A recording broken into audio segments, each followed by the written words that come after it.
Yung pala guys, tatay kami ng manok. Kaya tara guys, samahan niyo ako. Anong klaseng luto yan, pre? Sabaw. Kamusta pagtanggal ng balat ng kapayas? Okay man yapon. Pagkat man yapon tabay. Hindi. And guys, nilinisan niya po yung kapayas. Sa English is papaya. Tinatanggalan niya ng balat para maging malinis para sa sabaw. Ayun, inaanda na namin sa pagluluto. Ito pala si tropa, hinugasan niya yung kapayas. Kaya sunod niya, miniwaan niya para tanggalan ng buto. Ayun, dinadaan-daan niyang paghihiwa para maging malinis, perfect ang aming luto ngayon.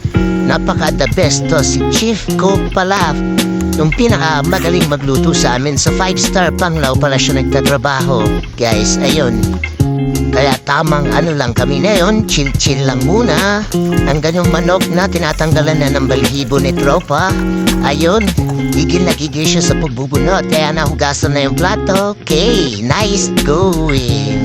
Kaya si tropa napaniti naman din. Napakasaya namin. Ayun, iniwaan na ng kapayas ni tropa para maging mahugasan na rin. Ayun. Tapos yung manok hiniwaan na rin, goods na goods. At napakagandang viewing. Ngayon nilagyan ng mantika yung aming kaldero para may luto na ang onion at mga ibang recipe pa. Ayun, nilagay na namin yung manok para maging okay. Tinakpan, binuksan. Ayun, lutong-luto. Nice going na. Napakasarap naman. Lutong-luto na, guys. Ayun guys, luto na po yung sabaw namin. Kaya napatikim na lang kami. Napakasarap. Wow, ang sarap. Okay guys, paalam. Ito lang po yung video for today.